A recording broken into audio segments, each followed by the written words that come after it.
हम जब भी नज़र उठाकर दूर तक फैले आसमान को देखते हैं, रूप रंग और सितारों की चमक को देखकर दंग रह जाते हैं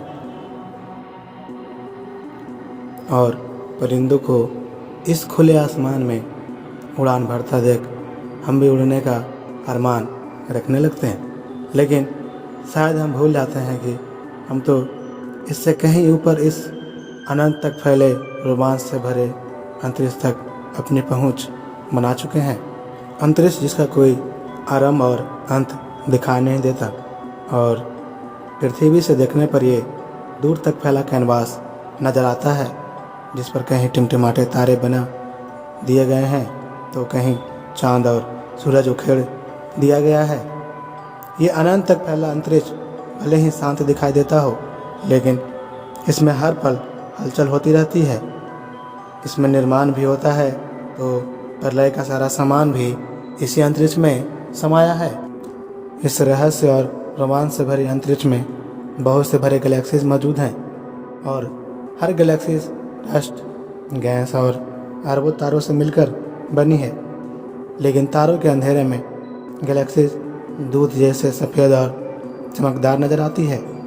वही मिल्की वे गैलेक्सी है जिसे हम आकाशगंगा के नाम से भी जानते हैं। इसे देखकर ऐसा लगता है मानो किसी ने अंतरिक्ष में दूध से रास्ता ही बना दिया हो, तभी तो इसे मिल्की वे गैलेक्सी कहा जाता है। इसे आप हमारी गैलेक्सी भी कह सकते हैं, क्योंकि इसी गैलेक्सी में वो सारे तारे मौजूद हैं जिन्हें हम रात के अंधेरे में निहारते हैं। इसी गैलेक्सी में हमारा सोलर सिस्टम है, जिसमें हमारा सूरज और हमारी अर्थ भी मौजूद है। ऐसा नहीं है कि हमारे अंतरिक्ष में एक ही सोलर सिस्टम है, बल्कि इसके खजाने में हर साल एक नया सोलर सिस्टम मिल ही जाता है। सिर्फ हमारी गैलेक्सी की बात करें तो इसमें भी करीब 100 बिलियन सोलर सिस्टम हो सकते हैं। मिल्की वे गैलेक्सी में मौजूद इस बिलियन सोलर सिस्टम में से एक सोलर सिस्टम हमारा है, जिसके केंद्र में सूर्य है, जो कि इस सिस्टम का सबसे बड़ा ऑब्जेक्ट है और इसके चारों ओर 8 प्लैनेट्स यानी कि 8 ग्रह चक्कर लगाते हैं। इस सोलर सिस्टम की उत्पत्ति करीब 4.5 बिलियन साल पहले जब गैस और धूल के बादल बने। इसके निर्माण ने सुपरनोवा की भूमिका रही, जो किसी तारे में होने वाली भयंकर विस्फोट को कहा जाता है। इससे बना बादल जब धीरे धीरे ख़त्म होने लगा तो उसने सोलर नेबुला का रूप ले लिया और जैसे ही ग्रेविटी की वजह से नेबुला कोलेबस हुआ, ये एक डिस्क में कन्वर्ट हो गया। मटेरियल की इन डिस्क की केंद्र में बहुत ज़्यादा दबाव बढ़ने लगा। इस दबाव की वजह से हाइड्रोजन आइटम से मिलकर हीलियम का निर्माण करना शुरू कर दिया। ऐसा होने पर बहुत ज़्यादा एनर्जी रिलीज हुआ। इसी एनर्जी से सूर्य का जन्म हुआ, जो कि सोलर सिस्टम की केंद्र में स्थापित हो गया।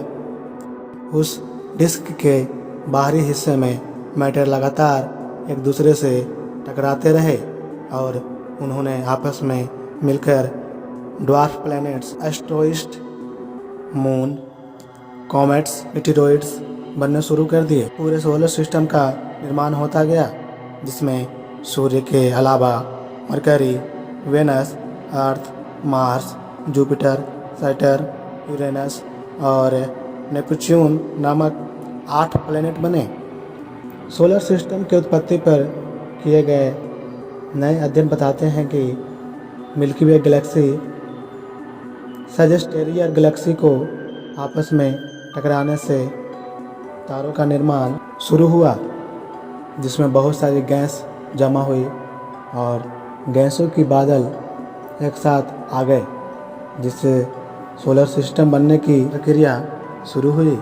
सूर्य और 8 प्लैनेट से बनी इस सिस्टम को सोलर सिस्टम नाम सूर्य की वजह से मिला, क्योंकि सूर्य इस सोलर सिस्टम का केंद्र है और सूर्य यानी सन को लैटिन में सॉइल कहा जाता है, इसलिए इसका नाम सोलर रखा गया।